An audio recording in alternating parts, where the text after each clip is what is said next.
Hey mamas, and welcome to the Entering Motherhood podcast. This is your one-stop go-to place for getting you from feeling drained, exhausted, and unfulfilled in motherhood to feeling more energized, organized, and accomplished. That's the vision I continue to navigate towards, and that's the vision we are sharing with you, focusing on holistic alternatives and restructuring your mind, body, and soul from the inside out. I'm your host, Sarah Marie Bilger, a wife, mom of two, mechanical engineer, VBAC mom, and doula, serving mamas through pregnancy, birth, and postpartum. If you're here for this, if you're as pumped up as I am and searching for that fire that you know is deep inside of you, then let's go. Let's uncover what it truly means to enter motherhood. You are a rock star. I believe in you. Let's doula this. Let's crank it up a notch and let's kick it into high gear together. Hey mamas, I am so excited to bring this episode to you today. We're talking with Maisie, who is a sleep consultant, and this episode is super important not only for just getting ideas for getting your toddler to sleep, but also starting to think about getting your toddler to sleep or getting a sleep routine set for when a new baby is coming. So if you are entering motherhood for the second, third, fourth, whatever time it is, and you have older children who are still really working through some sleep issues, or you just want to have them sort of situated so that you can tend to baby a little bit more closely and they are sleeping more independently, or whatever it might be, this episode is going to be super helpful because Macy shares some really amazing insights on the work that she does and common sleep problems and underlying causes and getting ahead of it as soon as possible. So even very early in pregnancy and making sure you're establishing some of these schedules and routines or patterns in your toddler's sleep schedule, and really just how to navigate that and make it easier for when you have multiple children in the household and going through all these things. So I know that you're going to find this episode super helpful and you're going to learn a lot. So with that, let's get started with the episode.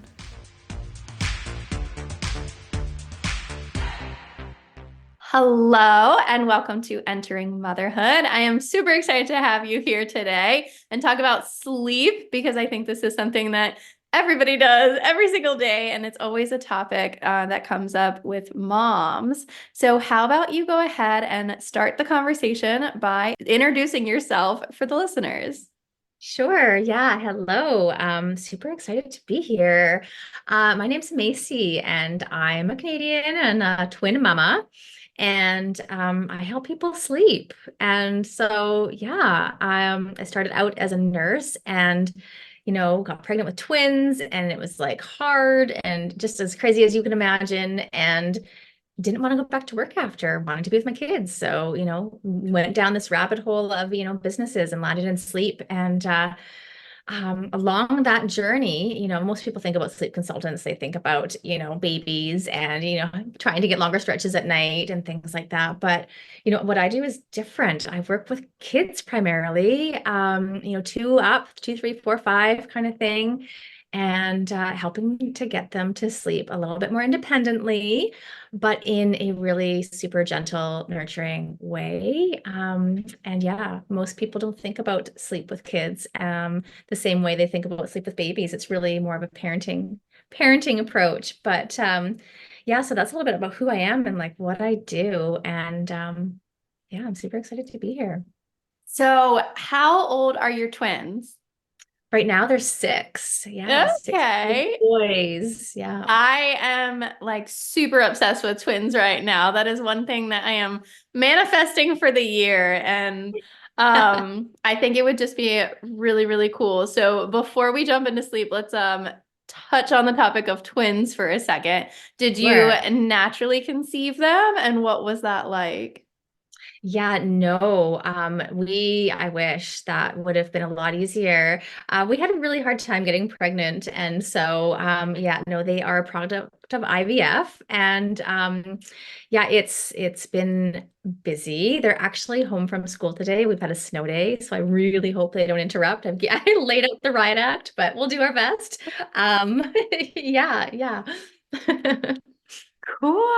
Yeah. And I mean, mine are 2 and 4 right now. So we have not gotten to the stage where you're at. But I really want to talk today about this concept of not only like navigating that toddler sleep or, young child sleep, but when we're reintroducing a child into the family dynamic, or, we're entering motherhood for a second or third time, and, we're still having to navigate the sleep of the older siblings while now also having that newborn sleep schedule. So, what can you Exactly. say about that? And what kind of like tips can you give us in this sort of scenario? Exactly. That is the big motivator of almost all of my clients. I'm pregnant, my kid's still not sleeping, or they're waking up, or they're in my bed. What do I do? Or I have a newborn and it's going horrendously. I can't juggle two. What do I do? Like it's almost always the motivator. And yeah, it's hard. There's no easy way to juggle more than one kid. That's why we're supposed to be in villages and have help and, extended, family and that around. But yeah, it's one of these things where people don't realize how incredibly normal it is for, toddlers and preschoolers to continue to need support with sleep, falling asleep, staying asleep, in the middle of the night, and all of these things. So it's a challenge for sure. Yeah, I think, our 2-year-old, I would say sleeps great. It's like very unusual that he's like waking through the night. If it's his quote unquote bedtime, he Mhm. is like bed, and he'll point upstairs, like he is ready to go. But it's more so our 4-year-old that has kind of prolonged bedtime and is just that Mhm. never ending list of I didn't do this or I didn't do that, or it's, oh, I need to go downstairs and get this. Oh, I'm all of a sudden hungry. We didn't have Um, our time snack. I'm thirsty. I need to poop. Yeah. so what can you say to that? Like, is this, I guess I'll say like quote unquote common? Is this sort of like typical behavior? And maybe like what can we be doing to reduce that amount of prolonged time? Of bedtime. Yeah, it is normal. I think sleep problems always exist. It just depends. It just looks different at different ages. With babies, the obvious is, they wake up frequently, they need to feed overnight. As you get older, the problems start to shift a little bit. They start to sleep a little bit better through the night, but these bedtime problems emerge, not wanting to go to bed, bedtime fears, not wanting to be alone, wanting to crawl into mom and dad's bed. And then as you get, a little bit older into like the school age years, it becomes harder to fall asleep, more anxiety and worries and just like carrying over stress from the day from school and things like that. And of course, screen time and all that kind of stuff that happens too. But yeah, it's incredibly normal. And the trick is just, to not be in a rush and to, try and, be that detective and look through the behavior, right? Like people think of it as a behavior, as a challenge, as them just, trying to avoid bedtime, all of these things. You hear people talk about kids as being manipulative, and parents feel like they're crap parents because their kids aren't going to bed and that their kids are up late. And there's all of this societal noise that gets in our head, right? But what it comes down to always is taking that time to think about why. What is the underlying reason that my child is having a hard time right now and trying to solve that? I mean, it sounds simple because it is, but it's not easy. Right? Like it's trying to find the why. It's being like a detective. I love that. I'm totally a sleep detective. Oh, I like that. Sleep detective. What have you found to be like very typical scenarios of that why? Yeah, it comes down to a few things, it's like they're not tired, right, is the big one. Society loves to put kids to bed, I think, earlier than they need to be, or they expect them or want them or hope that they'll sleep more than they maybe physically need. So that could be too early of a bedtime. For example, the other one is, too late, too long of a nap, poorly spaced nap, where they just haven't been able to get tired enough before bedtime, which I kind of ties into them not being tired again, right? So that happens. I see that a lot. The other thing I see is, they just need a little bit more connection from us, and that's a tricky one because, often so many of us are home with our kids a lot. And it's like I hear that all the time. I've been with them all day. I can't possibly connect with them more. But there's a difference between being with them all day and giving them the type of connection that they need. And obviously, for kids that are in daycare or you're working and stuff like that, is challenging to fit that in with dinner and everything, right? And like dishes and laundry. So that's one. And that's the one that gets you at your heartstrings and like gets you in the gut. Stress, kids experience stress, not the same type of stress that we do, but it impacts their body the same, and where they're dysregulated is what we call it in like kind of more sciencey terms, but it's needing to calm their body down and get them ready for sleep. Is a big one. And just helping them to be prepared for sleep is right. It's like the sensory thing. Like they need help to wind down, and it kind of feeds into the stress, but it's not always stress that's leaving it that way. Sometimes it's excess energy that they haven't had a chance to work out that day, right? They've been a little bit sedentary, maybe, and just kids have so much energy to burn, right? So it's lots of things. And you know what? It's very rarely one thing. There's always multiple things kind of getting in the way of bedtime. Yeah. My daughter, so she tends to like once it's time to go up in her room and start doing all the bedtime routine, it's like she's bouncing off the walls and she has so much more energy than she had in the past few hours. And it's just a matter of like getting her to just lay down and be still for all of 2 seconds and then she's out. But it's like that just getting still is so hard for her in those moments.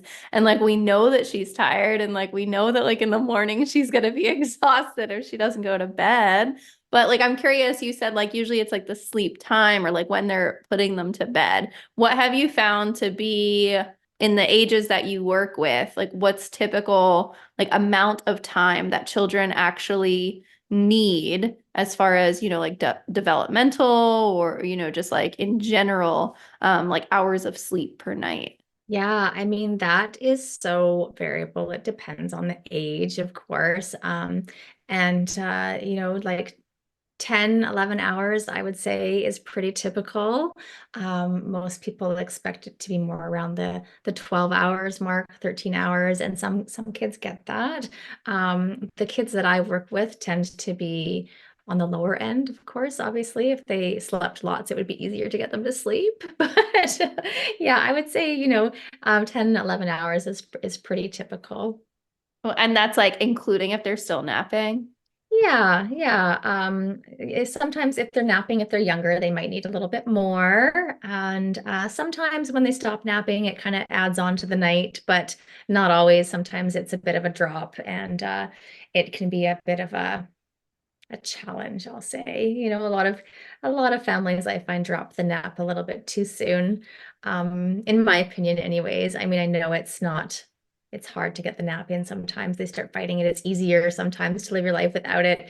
They certainly go to bed easier without the nap, but there's usually a cost. They're usually a little crankier or or whatnot. Yeah. Yeah, I did see that you did a post about that recently about like, skipping the nap, like thinking that, they're going to go to bed earlier. Yeah, yeah, yeah. And it's not always the case, unfortunately.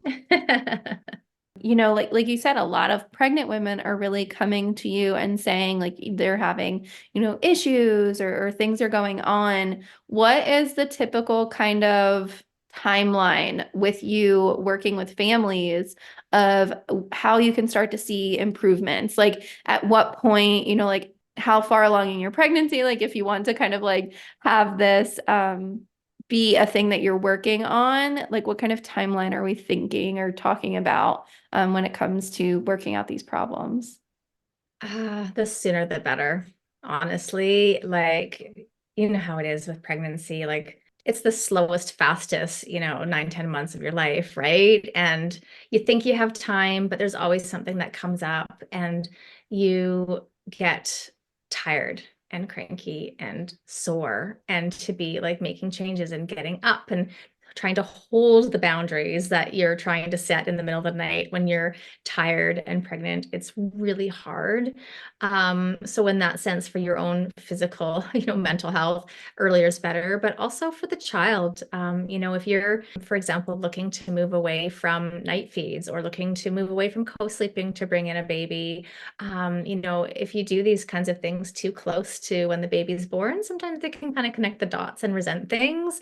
You got to be careful, like not saying things, oh, we got to get you into your big boy bed because baby brother's going to be here and needs your crib. Like they're going to be, it's my crib, right? Like you gotta watch what you say a little bit. And so sometimes the earlier the better. And also things like bringing in a partner. A lot of families I've worked with, the breastfeeding parent has been the primary go-to parent for sleep, and a lot of kids don't accept the other partner, don't accept dad or whomever the other partner is, and bringing that partner in sooner than later is better too, so that it's not just baby arrives and what, like, who's this? Like, this is not who comes to my bedroom at night. Like, I want mom, right?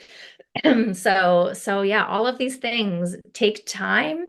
I mean, you can do them quickly, obviously, but the slower you go, the more gentler it is, the more natural it feels for kids. Yeah. So going back 6 years ago then to when you were first entering motherhood, I know you said this is IVF, like that you were struggling for a little bit. Like, can you kind of tell us like your own personal story and what kind of motivated you to go from nursing to sleep consulting and what this whole journey has really been like? Yeah, and that's my pregnancy is exactly what led me into this career. With twins, of course, I was huge, like my belly was like huge. And I was put off work quite early at like 26 weeks, I believe, just because I couldn't, it was just too much on my body. And so I was bored, restless. And I just like kept going out to like buy things for the babies and, like nesting and being, that way, spending too much money and all that.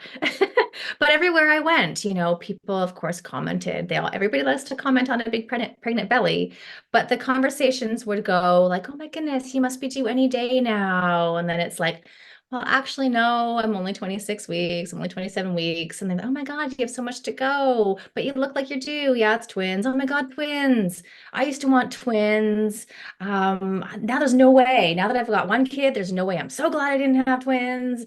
Or like my sister's auntie's uncle's friend's best friends twice removed has twins, kind of things. And she said that, but like the take home is like people scared me. Like I was terrified. So many people, do you have help? No. And that's the other thing is like I didn't have any family from where I was at the time. And so I was scared. And so I read, I'm a little bit geeky that way. So I think I got like 10 books or, between sleep and parenting and pregnancy and birth and I just read and read and read. And the twins came. And of course that was rough, a little bit of, NICU time and stuff, but they overall slept okay, right? Like it was hard. There was two of them, so I'm not going to say it wasn't hard. But if it was individually like one child, it would have been like normal, typical, waking, once or twice a night for a feed kind of thing. But I think having all of that knowledge took some of the stress out of it and, had me prepare for things a little bit. And so, of course, how moms are, everybody talks about everything. And so I was helping my mama friends with sleep and stuff like that. And it was a friend that actually suggested it. She was in a similar situation, not wanting to go back to work. And she was looking at being a fertility coach, as a doula kind of thing. And she's like, why don't you just sleep? And I was like, what? No. And then of course, the day going back to work comes and I'm like hitting enroll on a certification course. I'm like, oh yeah, I'm not doing this back to work and commuting for an hour and yada, yada, yada. So, and then, my career was kind of started from there. The working with kids aspect of things came and specializing on kids came from my own experience because sleep was good. My kids slept through the night from a young age, and then they hit like 2.5, 3, and like life was hell and nothing worked. They were waking up. They were, bedtime battles, everything. And I was like, what am I doing wrong? Like, why? Like, hating life, hating my parent. Like, well, I'm the worst parent ever. So again, I geeked out. I learned. I took parenting courses, and now that's my passion. Is because there's so many families in that situation where kids don't sleep, and there's nothing on the internet. If you look it up, if you type in how to help my toddler or preschooler sleep, stuff about babies comes up like 9 times out of 10. It's so hard. So that's why I'm here, to fill in that gap. Yeah. And I think it's something that like you don't think about until you get to that point. Like a lot of people listening to this, it's those things like, like maybe they're already in that postpartum stage and now they're like, why did nobody talk about this or that? It's like sometimes I feel like we're like continuously like looking to the next stage while also still trying to navigate in the stage that we're at. And it's like this like constant sort of like looking ahead, but like also trying to be like so present in the moment. And like, I think there are like little things that we probably can be doing like when our babies are little so that that toddler stage can be an easier transition. Yeah. But again, it's like you don't know what you don't know. And you don't know until like you get there that that's Yeah. going to be something that you need to be, finding information about. And I think that's why like people like you, it's like such an amazing resource because you've done all the work, you've read all the books, you've looked up all the information so that when people are like scrambling to Yeah. get all of this like really decompressed and have the help that they desperately need, it's so good to have experts in these unique situations because we can be a guide for them Yes. when Yes. when they need it. And so I think, the work that you're doing is really amazing and much needed. And it's very cool to get to meet people like you and get to hear these stories of like own personal stories and the background that inspired us to do the work that we do now. Um, Yeah. Yeah. so it's really, really cool. Thank you. Yeah. I get a lot of thank yous and it's like that's what keeps me going. Like it's like you just made my day. Thank you. Like, but it's also really heartbreaking, the messages and the DMs you get like, oh my God, I didn't even know this existed. Like support for kids. Like, thank you so much. I wish I knew you, like 6 months ago. My life's been hell. And I just like it's so heartbreaking. But yeah, I'm here. I'd love to help, drop me a DM. What has been the most, I guess, rewarding part of what you do? It's supporting families to feel more confident as parents and have a better relationship with their kids. Yeah, it's what I do isn't just about sleep. That's what people come to me for. They're desperate, they're struggling, they're stressed, they're overwhelmed, they're tired, but they leave with so much more, better connections with their kids, better co-parenting relationships with their parents, and like division of care in terms of what, who's doing what, and not stressed about sleep, and evenings to themselves, and for self-care and stuff like that. So that's the rewarding thing, is when I hear that it's like, this is better. Like obviously I want people to sleep better, but it's the other things that is like really what touches my touchy feelies. Yeah, I get that. I feel like, like people come to me for like birth or postpartum care, and it's like the connections that are made and just knowing that, that there's somebody there for you to support you during that time. Mhm. And like you have that go-to person to, vent to, like on top of everything else that's going on. Exactly. Exactly. Yeah, I love that. What would be one final words of wisdom or piece of advice that you would like to pass on to a mom that is entering motherhood? A mom that entering motherhood, try not to stress. I know, I mean, our conversation today probably would stress some people out. Oh my God, this is what I have to come look forward to. But, try not to stress, try to be that detective, ask, be curious about your child, your situation, and what's going on, and reach out for help if you need it. Don't be afraid to reach out for help. And if here's a really practical one, if your child sleeps in a crib and you're wanting to change that for the baby, don't. If they're sleeping good in that crib, they're not climbing out, buy another crib or another crib. Leave it be because if you're moving them from the crib too soon, it always goes crazy. So it ain't broke, don't fix it. That's my biggest tip, because that's what I see the most. They're sleeping good in the crib, and then all hell breaks loose, and you got a baby coming, and yeah. Awesome. Where can we reach you, get in contact with you? What is like the best way to find you? Yeah, the best way is probably just on Instagram, at, Macy.Rattan, I should say. Of course, I've got a website and I've got a Facebook group as well. If you're into that, it's Gentle and Responsive Mamas Seeking Sleep and Sanity is the name of my Facebook group, but I'm probably most active on Instagram.